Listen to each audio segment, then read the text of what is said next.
تقویٰ کا معیار کیا ہے؟ اب یہ لفظ ہمارے ہاں عام استعمال ہوتا ہے، فلاں شخص بڑا متقی ہے، بڑا پرہیزگار ہے۔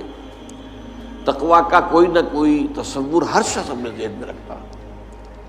عام طور پر صورت یہ ہے کہ ایک تو تقویٰ کو عبادات سے متعلق مانا جاتا ہے، نماز کتنی پابندی سے پڑھتا ہے، کیسے خشوع و خضوع سے پڑھتا ہے، اور روزہ جو ہے وہ کس طرح اہتمام سے رکھتا ہے، اللہ کی راہ میں کتنا کچھ خرچ کرتا ہے زکوٰۃ کے علاوہ، حج کتنے کرتا ہے، عمرے کتنے کرتا ہے۔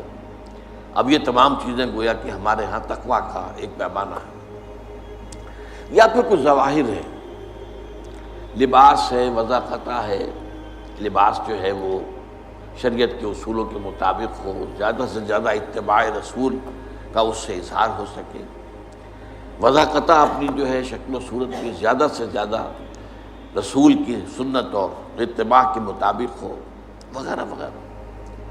یہ ساری چیزیں تو وہ ہیں جو ہمارے ذہنوں میں موجود ہیں، لیکن یہاں سورہ بقرہ کے 23ویں رکوع کے آخر میں وہ آیت آئی ہے وَلَا تَأْكُلُوا أَمْوَالَكُمْ بَيْنَكُمْ بِالْبَاطِلِ، اور دیکھو تم ایک دوسرے کے مال آپس میں باطل طریقے سے مت کھاؤ۔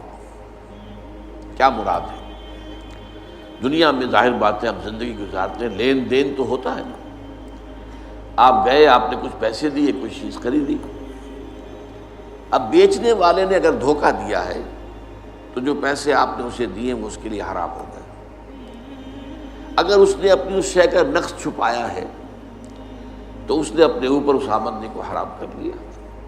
جیسے کہ حدیث میں آتا ہے کہ ایک منڈی کے اندر گندم کا ڈھیر لگا ہوا ہے، اب کچھ گندم تھی کہ جو سیلی ہو گئی تھی، گیلی تھی، اسے تو اس دکاندار نے نیچے کر دیا، اوپر خشک گندم، تاکہ آ کے آدمی دیکھے تو خشک گندم نظر آئے۔ فرمایا گیا کہ یہ اس نے دھوکہ دیا ہے اور اس کی وجہ سے اس کی ساری کمائی حرام ہو گئی۔ تو معاملات کا جو سلسلہ ہے اصل میں تقویٰ کا لٹمس ٹیسٹ وہ ہے، ورنہ داڑھیوں کا طول ہو، لمبی داڑھی کتنی لمبی ہے، پانچا کتنا اونچا ہے، نصف ساق تک پہنچا ہوا، آدھی پنڈلی تک پہنچ گیا، اونچا ہوتا ہوتا، یہ تقویٰ کے معیار نہیں ہے۔ اس سے تو لوگ تو دھوکہ کھا سکتے ہیں، لوگ جو ہیں فریب میں آ سکتے ہیں، لوگ غلط تصور قائم کر سکتے ہیں۔ اللہ تعالیٰ کے ہاں ظاہر بات ہے کہ اللہ کو ہم دھوکہ نہیں دے سکتے۔ تو تقویٰ کا اصل معیار ہے عقل حلال۔ اگر رزق حلال نہیں ہے تو کوئی تقویٰ نہیں۔ نمازوں کے ڈھیر ہوں، نوافل کے انبار ہوں، کوئی تقویٰ نہیں۔ اگر جو کچھ کھا رہے ہو وہ حلال نہیں، اصلاً حلال ہو اور حلال طریقے سے حاصل کیا گیا۔ اب ایک شخص تو سور کھا رہا، سور کا گوشت کھا رہا ہے، آپ سب کہیں گے چھی چھی چھی چھی چھی، حرام کھا رہا ہے، حرام کھا رہا ہے۔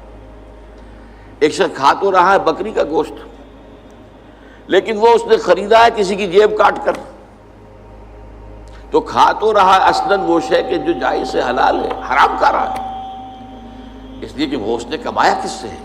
اس کمائی سے کمایا ہے جو اس نے چوری کر کے کسی کی جیب کاٹ کر کے حاصل کی۔